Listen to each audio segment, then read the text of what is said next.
Graça e paz, meus irmãos. Mais uma vez, nós estamos aqui para falarmos mais um pouco aí da Palavra de Deus, para meditarmos acerca da Palavra do nosso Deus. Que Deus possa acalmar o nosso coração nessa manhã, que nós venhamos a focar nossa atenção, nossa concentração, nossos ouvidos estejam atentos ao que Deus tem a nos dizer através da sua Palavra. Amém, meus queridos? Nós, hoje, pretendemos abordar o texto de Gálatas, no capítulo 6. Gálatas, no capítulo 6. Peço que os irmãos acompanhem nas suas Bíblias. Mas antes de lermos esse texto, vamos fazer uma breve oração ao Senhor. Senhor Deus Todo-Poderoso, nós te louvamos, te adoramos, ó Deus, pela tua bondade, pela tua imensa graça dispensada para conosco. Nós te agradecemos nesta manhã, Senhor, pela saúde que o Senhor nos tem dado. Obrigado, Senhor Deus, por tudo que o Senhor nos tem feito, ó Deus, a tua provisão, o teu sustento, a nossa família, Deus. Nós te louvamos por tudo. Te louvamos acima de tudo, Senhor Deus, pela dádiva de Cristo Jesus, foi feito propiciação pelos nossos pecados, e como essa mensagem escrita através de Paulo, ó Deus, que nós somos justificados, nós somos declarados justos, Senhor Deus, diante do seu tribunal, unicamente recebendo esse maravilhoso presente por meio da fé. Senhor, que o Evangelho cause impactos na nossa vida, Senhor, que o Senhor aplique essa palavra no nosso coração, ó Deus Espírito. Nós pedimos no nome de Jesus. Amém. Vamos, então, fazer a leitura. Nós vamos, primeiramente, ler dos versículos 1 ao versículo 5. Tá bom, meus irmãos? Versículos 1 a 5. Leiamos. Irmãos, se alguém for surpreendido em alguma falta, vós, que sois espirituais, corrigiu com espírito de brandura, e guarda-te para que também não sejas tentado. Levai as cargas uns dos outros, e assim cumprireis a lei de Cristo. Porque se alguém julga ser alguma coisa, não sendo nada, a si mesmo se engana. Mas prove cada um o seu labor, e então terá motivo de gloriar-se unicamente em si, e não em outro. Porque cada um levará o seu próprio fardo. Meus irmãos, nós vemos aqui uma estreita conexão com o que Paulo disse a respeito da liberdade cristã. Nós vimos desde o versículo 12, do capítulo 5, nós vemos que fomos libertados, que agora, do versículo 12 não, perdão, do versículo 13, que nós fomos chamados à liberdade, porque vós, irmãos, fostes chamados à liberdade. Só que, lembremos que é dito que nós não devemos usar da liberdade para dar ocasião à carne. Antes, devemos ser servos uns dos outros pelo amor. E assim vamos cumprir toda a lei. Meus irmãos, nós aqui vemos essa conexão, essa liberdade que nos foi dada pelo Evangelho de Cristo.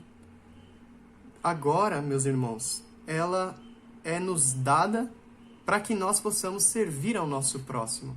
E do versículo 1 ao versículo 5, nós vemos isso. Como nós vamos usar a nossa liberdade, como que nós que andamos no Espírito, como nós vimos na exposição passada, como que nós que andamos no Espírito, que agora produzimos o fruto do Espírito, que é resultado da obra do Evangelho no nosso coração, que é o fruto da liberdade, como nós chamamos a exposição passada. Como vamos praticar, então, essa nossa liberdade? Irmãos, se alguém for surpreendido em alguma falta, vós que sois espirituais, corrigi-o com espírito de brandura.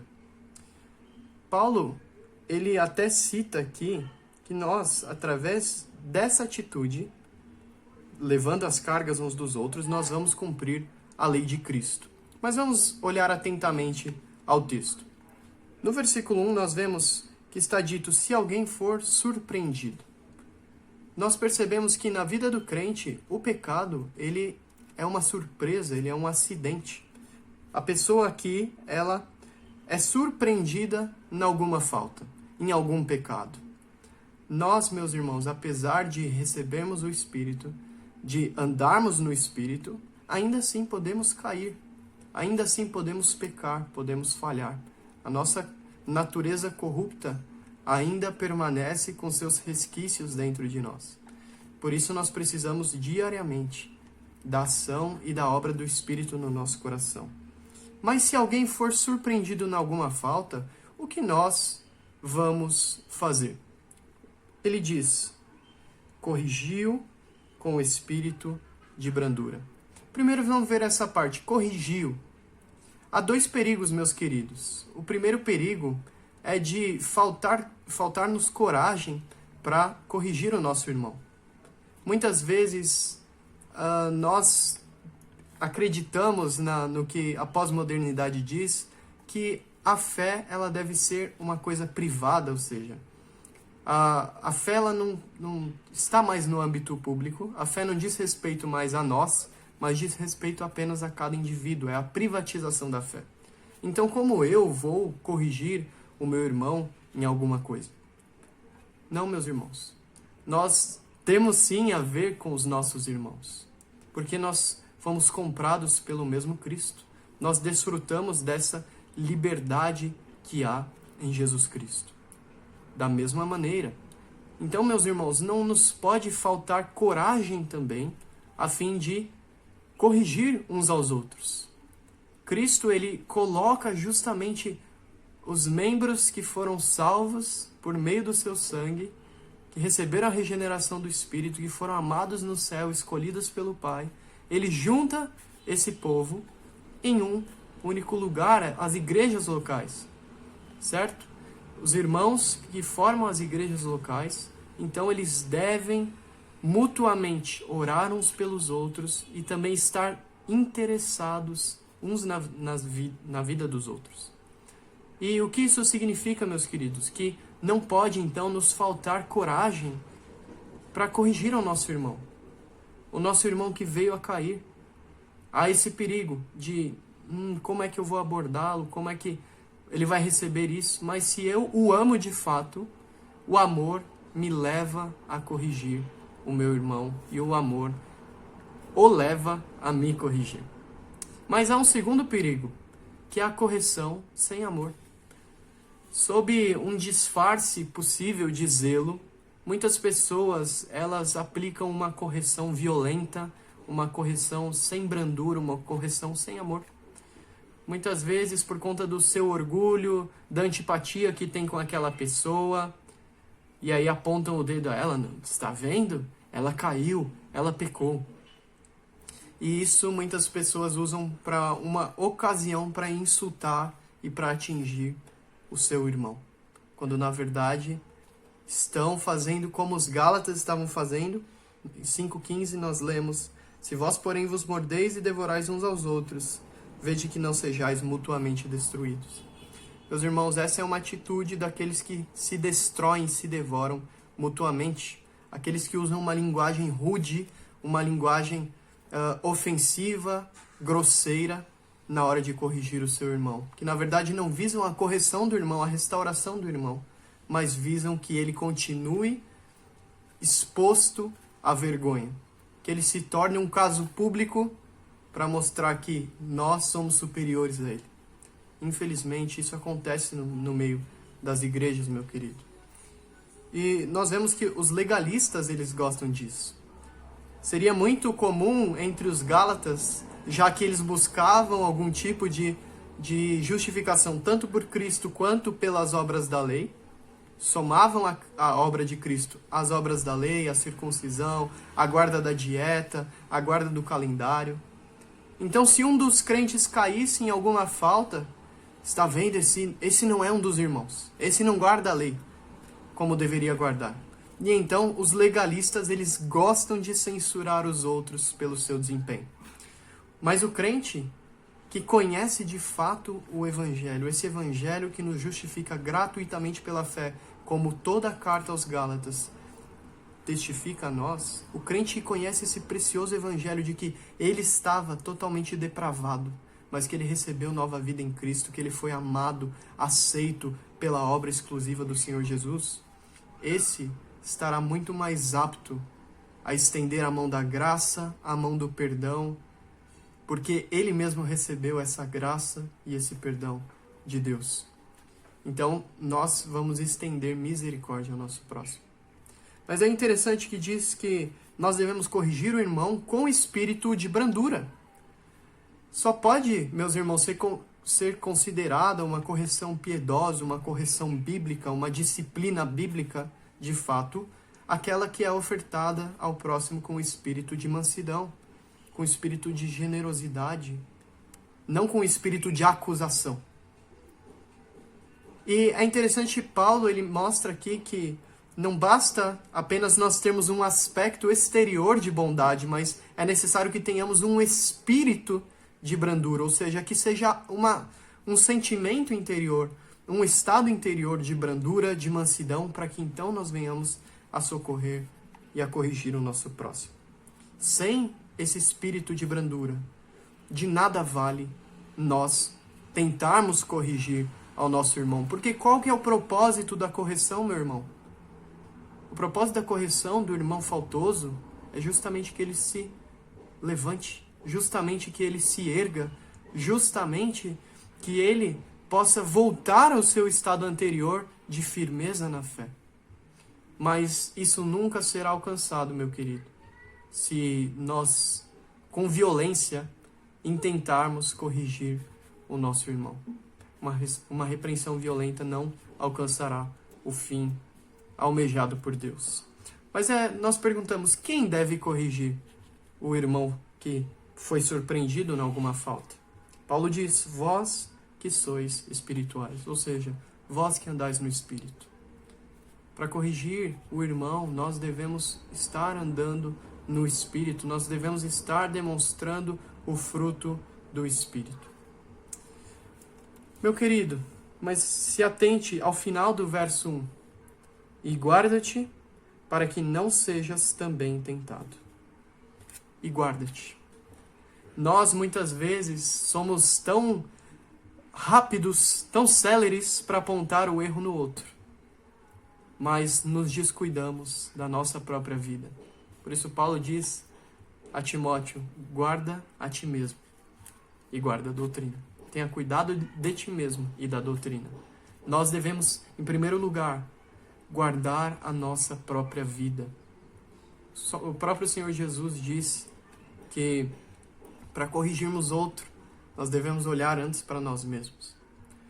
E aqui, se um irmão faltoso caiu, nós vamos sim corrigi-lo, mas corrigi-lo em amor, aqueles que andam no Espírito.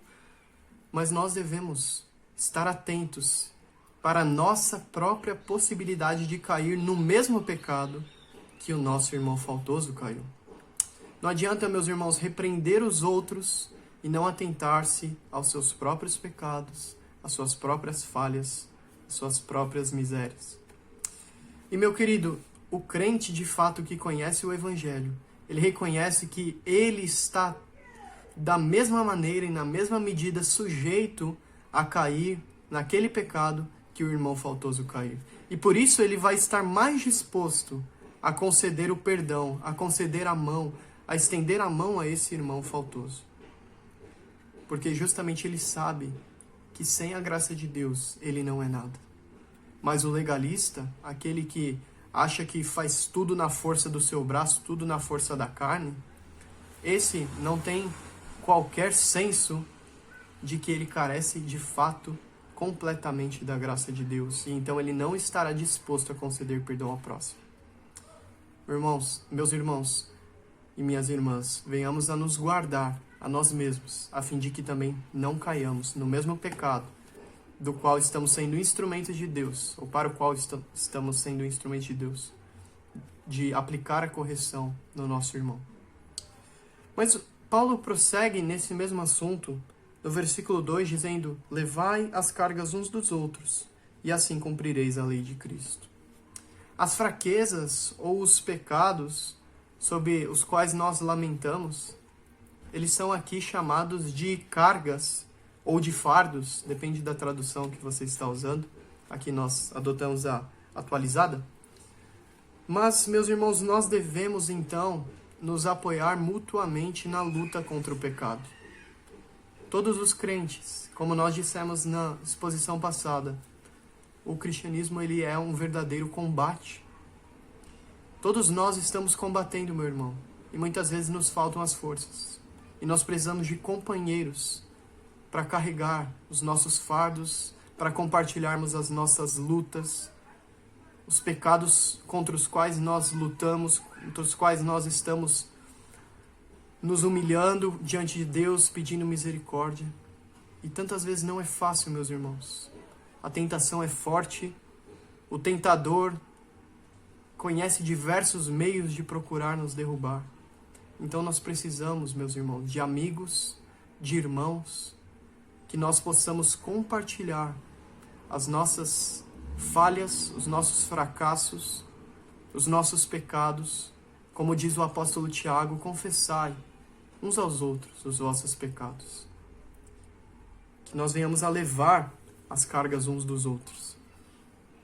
Porque, meus queridos, é interessante que a imagem aqui de levar as cargas uns dos outros, ou levar um fardo, ou um peso do próximo, talvez lembrasse aos leitores originais do seu próprio contexto. Havia ali os escravos, ou também tinha um costume romano, que os soldados eles tinham o direito de exigir a qualquer pessoa que fosse, que carregassem um peso para eles. E nós vemos isso na própria crucificação de Cristo. O Senhor Jesus caminhando, e então é chamado Simão de Cirene para carregar a cruz do nosso Senhor.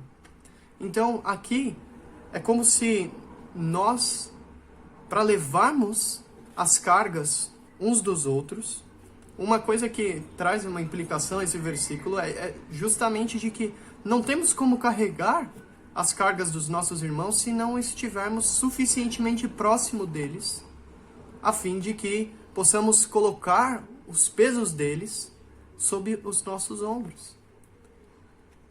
Meus irmãos, nós devemos corrigir os nossos irmãos, devemos nos guardar e devemos compartilhar as nossas dificuldades. Mas Paulo prossegue no versículo 2 ainda dizendo que assim nós cumpriremos a lei de Cristo.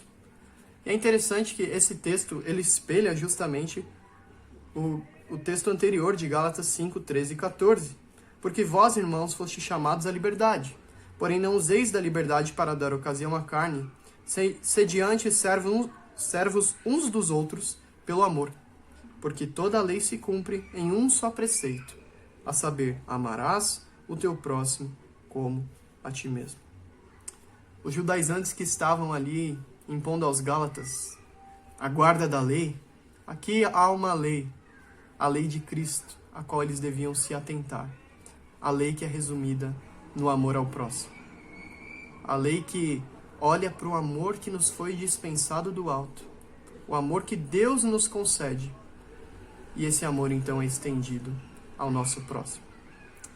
Levai as cargas uns dos outros, e assim cumprireis a lei de Cristo. Mas no versículo 3, ele continua dizendo, porque se alguém julga ser alguma coisa, não sendo nada, a si mesmo se engana. Meus queridos, se alguém julga os outros por seus próprios pecados, se alguém não ajuda o próximo a levar as suas cargas, ele está simplesmente revelando através das suas ações que ele se considera superior ao próximo.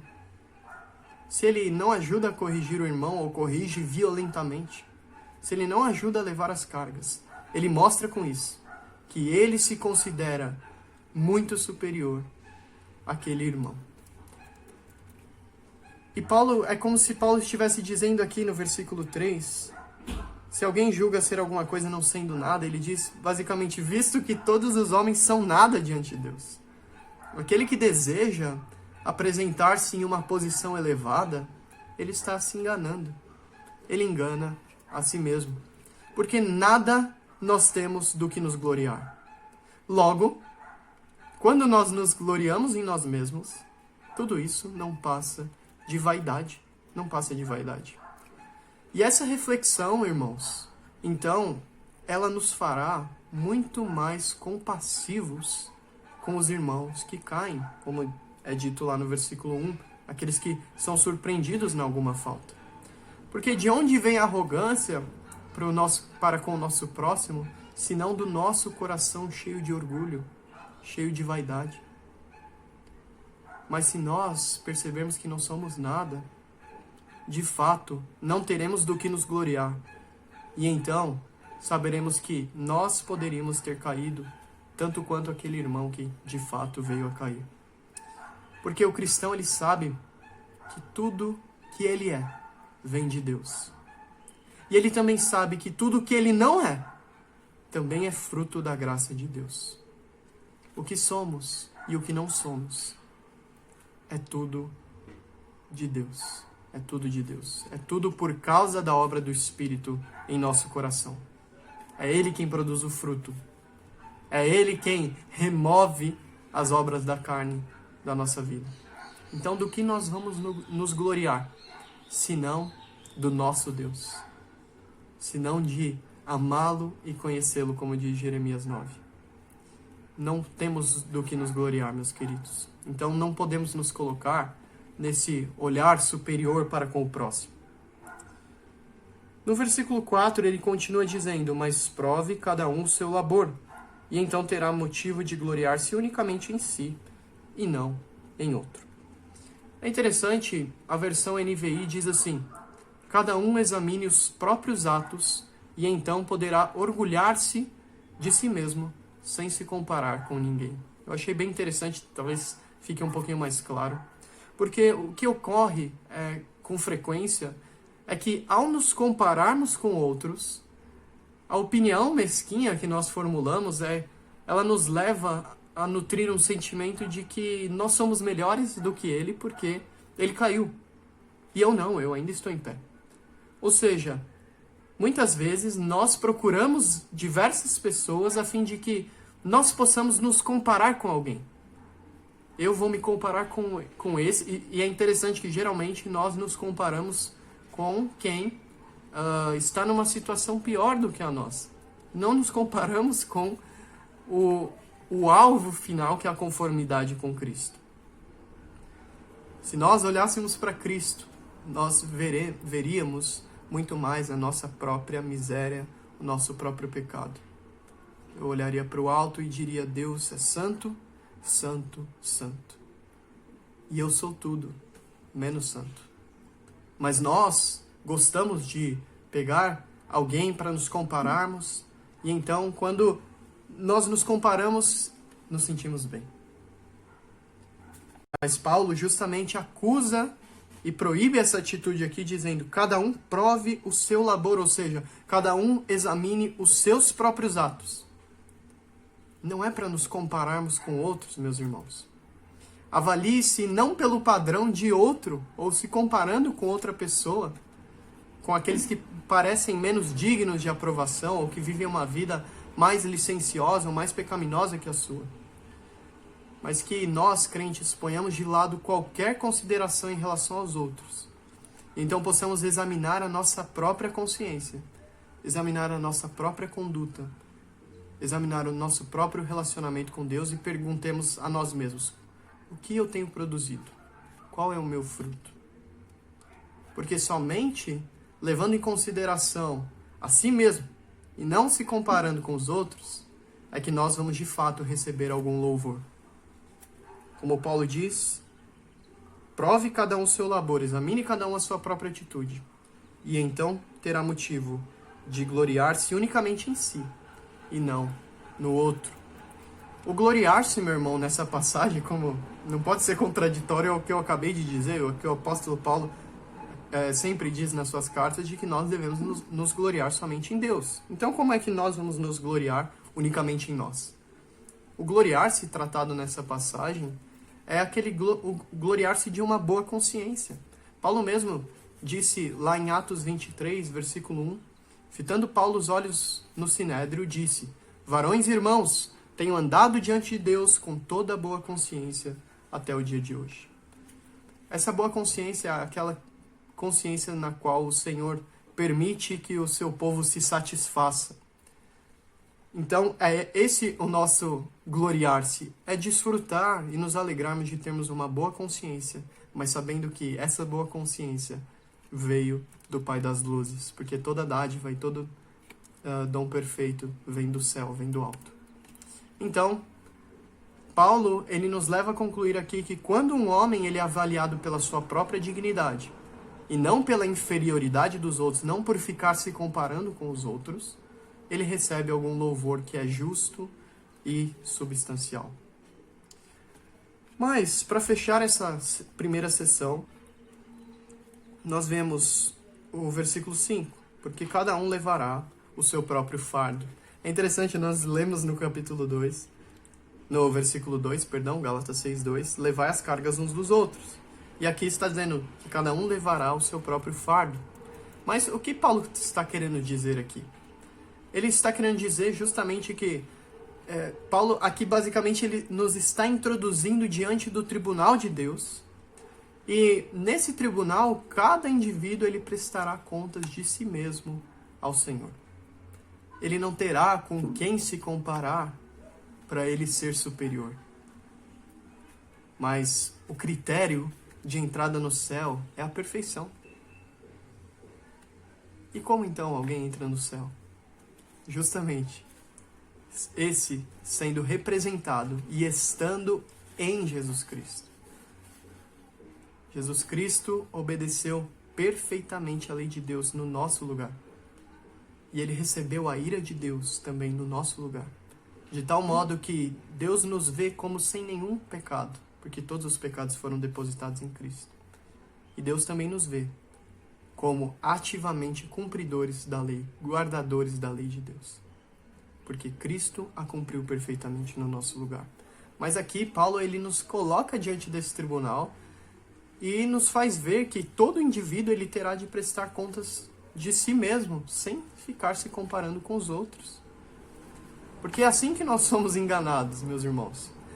Pense, tem um ditado, né, que se nós traduzíssemos aqui, aquele homem que tiver apenas um olho entre os cegos, ele considera a sua visão perfeita. Porque ele está se comparando com aqueles que não têm nenhuma visão.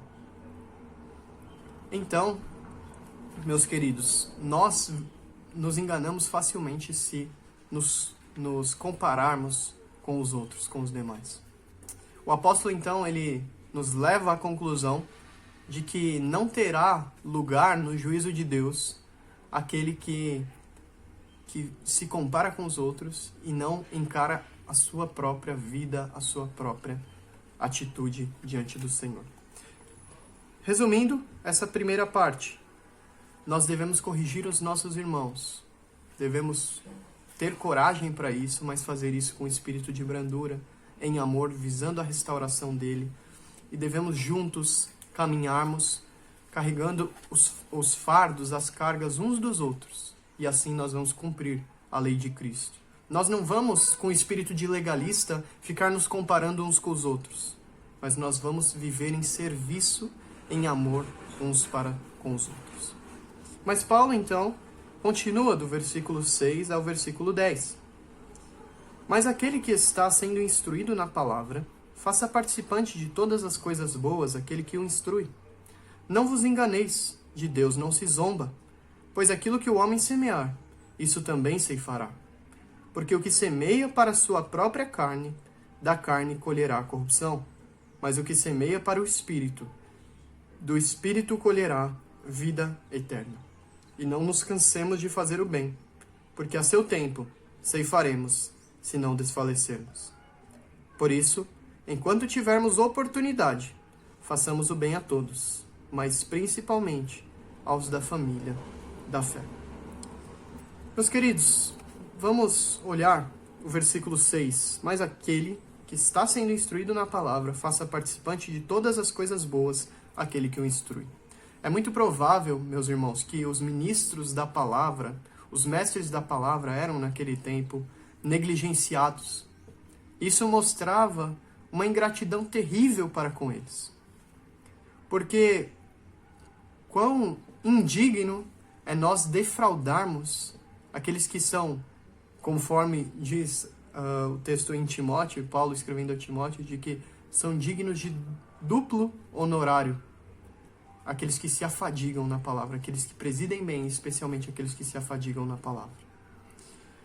Meus irmãos, como é algo pecaminoso nós defraudarmos dos meios de sobrevivência aqueles que vivem do Evangelho. Aqueles que são instrumentos para que a nossa própria alma seja alimentada, meus queridos. E quanto isso tem acontecido na Igreja de Deus? Quantos pastores vivem situações terríveis porque não recebem aquilo que lhes é devido. E isso, sim, financeiramente estou dizendo. Quantos missionários, meus irmãos, estão no campo e por vezes se alimentam uma vez no dia, 2 vezes no dia, enquanto nós aqui nos alimentamos 5, 6 vezes no dia. Justamente porque nos falta esse compromisso, não somente com eles, mas com a causa de Cristo. Porque Paulo, é interessante que Paulo, ele chama lá em Filipenses capítulo 4, quando nós ofertamos, nós enviamos as nossas ofertas aos pregadores do Evangelho, que nós estamos associados com eles. E que essa oferta ela é recebida como um aroma suave nas narinas de Deus. Isso é um ato de culto, meu querido. Nós não ajudamos ninguém. Vou mandar uma oferta aqui para ajudar um missionário. Que fala terrível, meu irmão. Você está se associando. Você está com ele evangelizando as nações. Nós, como igreja, quando enviamos a oferta a um missionário, quando sustentamos o nosso pastor, quando sustentamos obreiros na causa de Cristo, nós estamos nos associando a eles. Estamos indo com eles, pregando o Evangelho de nosso Senhor. Mas quão terrível é a situação daqueles que nos instruem na palavra e nós negligenciamos todas as coisas boas a eles. Porque é interessante, meus irmãos, que a disposição do mundo é e sempre tem sido a de oferecer todos os seus bens àqueles que são ministros de Satanás. O não crente, ele gasta e gasta servindo ao seu senhor, ao diabo. Você acha que o não crente, ele dá o dízimo para o diabo? O dízimo ao seu senhor? Não, meu irmão. Ele dá tudo. Tudo que ele possui, ele dá no serviço do seu Senhor. E nós ficamos com a mão mesquinha, negligenciando a 10ª parte, negligenciando ofertas, enquanto os não crentes estão servindo muito melhor ao seu Senhor do que nós temos servido ao nosso. Isso é lamentável, meus irmãos. É lamentável de que amemos tanto o dinheiro, amemos tanto o nosso próprio conforto, amemos tanto a nossa própria barriga cheia, que não estamos dispostos a ofertar o preço de uma Coca-Cola mensalmente a missões. Não temos a coragem de deixar de comer uma pizza para que esse dinheiro seja empregado para que aqueles que nunca ouviram do Evangelho, possam ouvir. É triste, meus irmãos. Essa, infelizmente, é uma realidade da igreja. De que aqueles que nos instruem na palavra, aqueles que instruem outros na palavra, que não têm oportunidade, não têm as escrituras na sua própria língua. E então aquele missionário que passa anos aprendendo a língua daquele povo, passa anos sendo treinado teologicamente, missiologicamente. É lamentável que ele tenha que ficar todos os meses se preocupando com o que ele vai comer, como ele vai pagar o seu aluguel. É lamentável que aquele povo muitas vezes seja restringido daquele missionário. Justamente porque lhe falta o recurso, então ele precisa voltar. É lamentável, irmãos, de que nós estamos construindo as nossas casas apaneladas, como alertou o profeta Ageu, enquanto a obra do Senhor está em ruínas. É lamentável. Eu sei, meus irmãos, que a culpa, ela não dura muito tempo. Por isso nós temos que tirar essa motivação da generosidade do próprio Evangelho. Eu recebi tanto. Então tudo que eu tiver, eu darei ao Senhor. Eu usarei sim para o meu sustento, eu usarei sim para o lazer da minha família. Mas eu farei compromisso com o Senhor de ofertar mais, de me engajar mais com a obra de Deus, porque quando estamos apoiando aqui, quando estamos nos associando, nós também estamos com eles lá, pregando o Evangelho. Paulo pressupõe aqui que os ministros deles eram negligenciados, porque a própria palavra de Deus era desprezada. Sabe por que nós não ofertamos mais? Porque nós não amamos a Deus da maneira que nós dizemos que amamos. Porque não somos apaixonados pela glória de Deus e não queremos ver essa glória espalhada e o nome de Deus sendo conhecido e adorado entre todos os povos. Não desejamos isso. Essa não é a prioridade da nossa vida. Porque nós preferimos sair nas redes sociais com belas roupas, comendo nos melhores restaurantes, a vermos alguém servindo e adorando o nome do Senhor. É isso que nós preferimos. Preferimos estar bonitinhos, preferimos estar no carro do ano, do que abrir mão de alguma dessas coisas, a fim de que outros vejam a glória de Deus. Não se trata apenas das pessoas, se trata do próprio Deus sendo adorado e conhecido por todas as famílias da terra.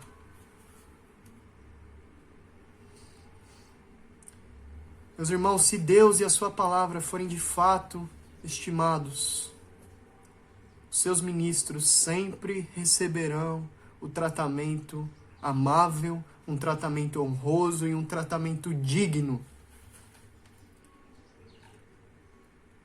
Interessante que nós aqui temos que ter todas as coisas. Temos que nos alimentar bem, temos que ter um meio de locomoção, temos que ter um convênio médico. Mas não, os missionários, os pregadores da palavra têm que sofrer. Eles têm que passar dificuldades, porque assim está escrito. Está escrito na Escritura, não é? Não é mesmo? É claro que não.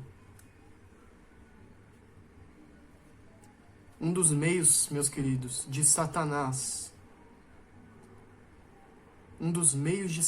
de destruir a obra de Deus, é justamente privar os ministros piedosos do seu sustento, de modo que a Igreja de Deus e os povos fiquem destituídos do conhecimento do Senhor.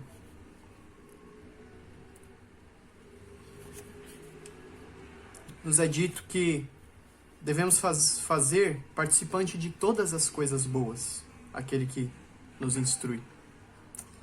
Os ministros do Evangelho, eles devem viver contentes, sim, com uma mesa moderada, sem luxo, sem pompa, mas eles precisam de algo que lhes dê dignidade. Eles precisam do suficiente. E é claro que nós confiamos de que Deus suprirá, de que Deus proverá. Sim, eles com certeza meditam nisso.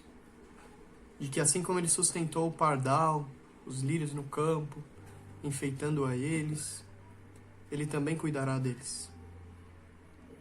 E eles podem, com certeza, transmitir diversos e diversos testemunhos de como Deus mandou os corvos, de como Deus enviou o sustento. Mas isso não nos isenta da nossa responsabilidade. Até onde as necessidades deles exigem, nós, os crentes, devemos consagrar com alegria parte da nossa prosperidade ao serviço desses ministros de Deus. Isso, meu irmão, é investir no reino de Deus, é investir no que de fato importa. Interessante que nós sempre temos dinheiro para Netflix, para Amazon Prime, temos dinheiro para sair, temos dinheiro para isso, para aquilo, mas nunca para ofertar. Que nós venhamos a fazer participantes de todas as coisas boas aqueles que nos instruem, aqueles que estão aqui e aqueles que estão lá, aqueles que nos pregam a palavra domingo a domingo, que nos visitam, que oram por nós, o pastor, os presbíteros. Nós devemos honrá-los, meus irmãos, com os nossos bens. É dessa forma que uma das maneiras de acumularmos tesouros no céu.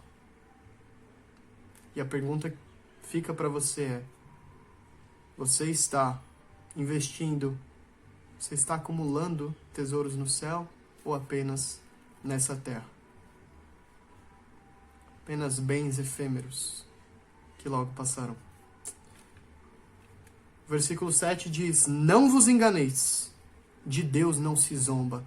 Nós estamos zombando de Deus à medida que somos mesquinhos para com os ministros do Evangelho. Deus não se deixa escarnecer, meu querido. Paulo, ele acaba com todas aquelas desculpinhas insinceras que nós costumamos usar. Não, mas eu tenho a minha família para sustentar. Não, mas eu não tenho excesso de riquezas para eu poder ofertar com liberalidade, com abundância. E então retemos a nossa oferta. Enquanto poucas pessoas, então, deliberadamente, alegremente ofertam. E o sustento fica, não chega ao necessário, não chega ao que tornaria digno.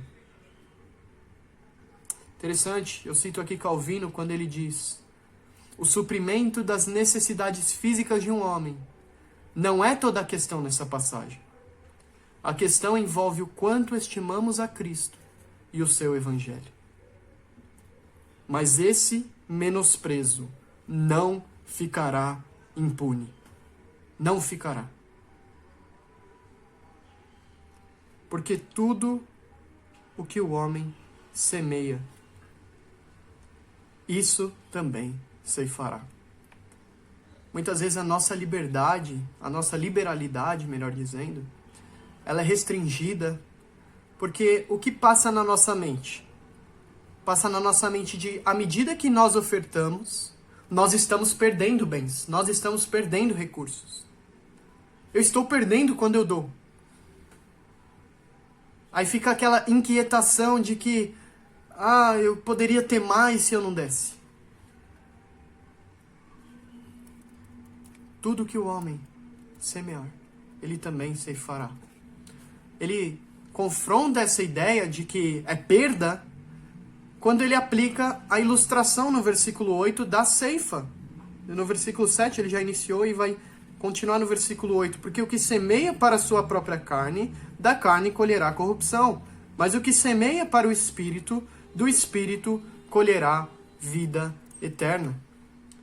É interessante que os nossos atos de beneficência, esse sustento, essa oferta que é dada aos ministros do Evangelho, é comparado a uma semeadura.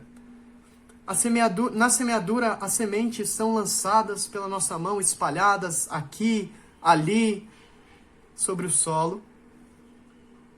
E passa-se o tempo, a semente morre na terra, E nós não vemos o crescimento. Mas no devido tempo, anos depois, muitas vezes, nós vemos belos e belos frutos. Aparentemente, no momento que nós damos, não existe nada. A semente está embaixo da terra. O que sai de alguém parece diminuir aquilo que a gente possui, simplesmente no começo. Mas nós temos uma certeza. O tempo da ceifa virá, quando os frutos aparecerão e serão recolhidos. Quem sabe você não está investindo num daqueles quando o Senhor disser aos seus anjos que a vindima chegou e os crentes então são recolhidos, como aquele trigo é recolhido para o Senhor. E quem sabe com o seu sustento, com a sua oferta, com a sua liberalidade, você tem responsabilidade na conversão daquela pessoa. Claro que tudo vem de Deus, mas você foi um cooperador do Senhor na obra da proclamação do Evangelho. É interessante que nós vemos no Antigo Testamento, no livro de Provérbios, que o Senhor considera o que é doado aos pobres como sendo doado a Ele mesmo. E um dia Ele recompensará o doador com juros fartos. Quão prontamente, meus queridos, nós nos deixaríamos gastar e desgastar em favor do bem, do nosso próximo, em favor do bem, dos ministros de Deus, se nós estivéssemos encorajados pela esperança da colheita futura. O que nós semearmos, nós ceifaremos. Os agricultores, eles têm alegria quando eles plantam, porque eles sabem que aquele plantio não será em vão.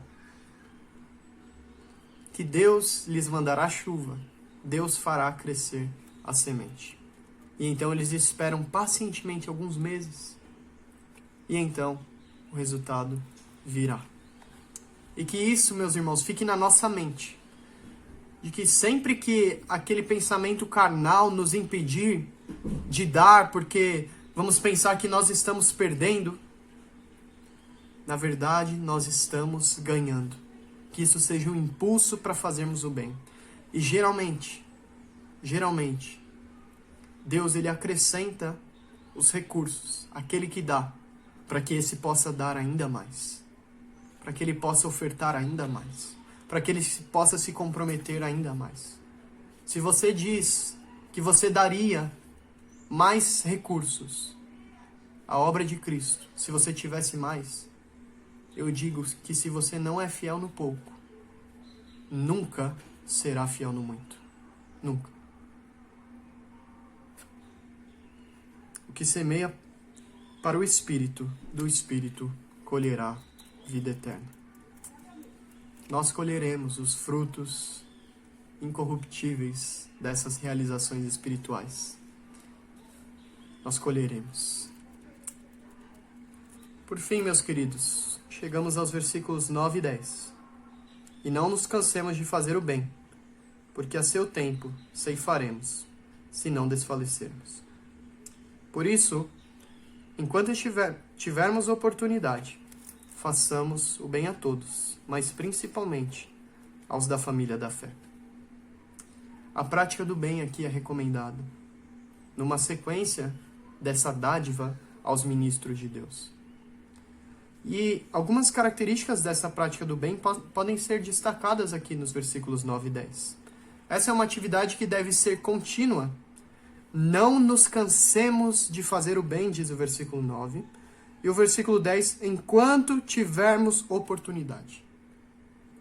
Meu irmão, não se canse de fazer o bem. Aproveite as oportunidades enquanto você tem saúde, enquanto você tem recursos.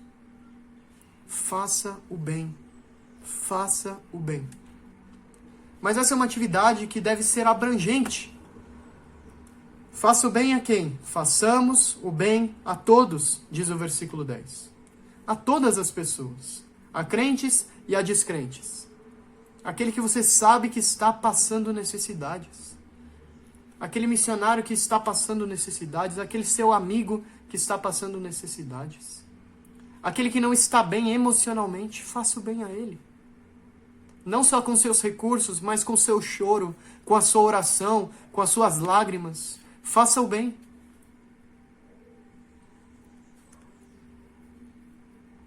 Mas também, meus queridos, é uma atitude que deve ser feita, é uma atividade que deve ser feita com prioridade. Como diz o versículo 10, façamos o bem a todos, mas principalmente aos da família da fé. Há uma prioridade, há um laço que nos une. Nós compartilhamos, meus queridos, do mesmo sangue que nos redimiu.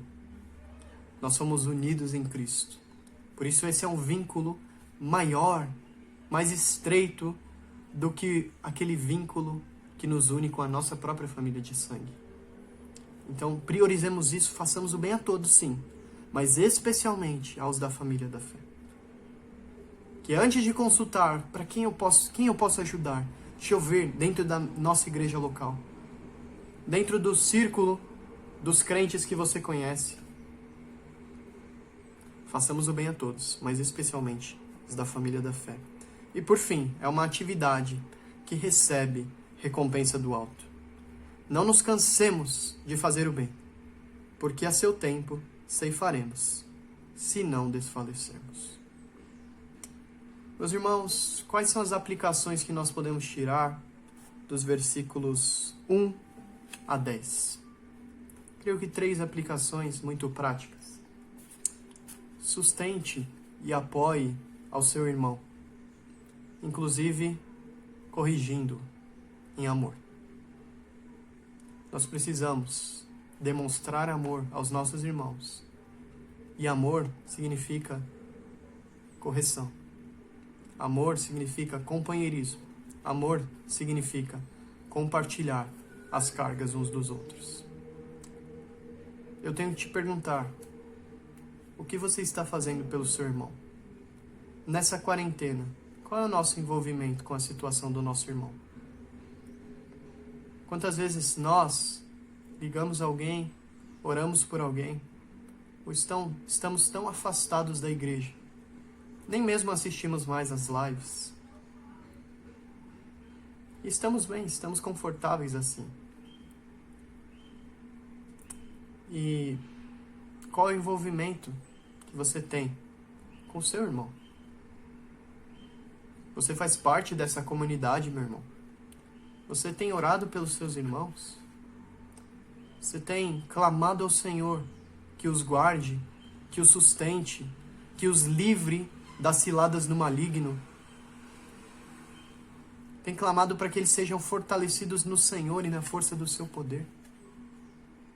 Oremos, nos preocupemos e compartilhemos as nossas cargas uns com os outros. Mas uma segunda aplicação. Semeie com abundância, querido. Não estabeleça um teto. Eu darei apenas 10%. Dê mais, meu querido. Dê 10%, dê 20%, dê 30%. À medida que Deus lhe tem concedido prosperidade. Semeie com abundância, especialmente na vida dos ministros de Deus. Lembre-se dos pastores. Lembre-se dos missionários. E por fim, nos animemos a praticar o bem a todos, e especialmente aos da família da fé.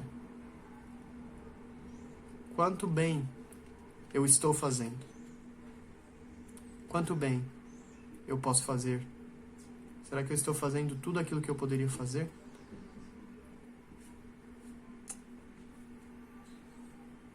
Aquele que sabe que deve fazer o bem e não faz, peca. Deus nos ajude a praticar o bem e a sermos instrumentos de Deus na vida dos nossos irmãos, na vida dos ministros de Deus e na vida da nossa sociedade. Que Deus nos abençoe, meus queridos. Tenham um ótimo domingo. Que Deus aplique essa palavra no vosso coração. Um grande abraço a todos. Deus os abençoe.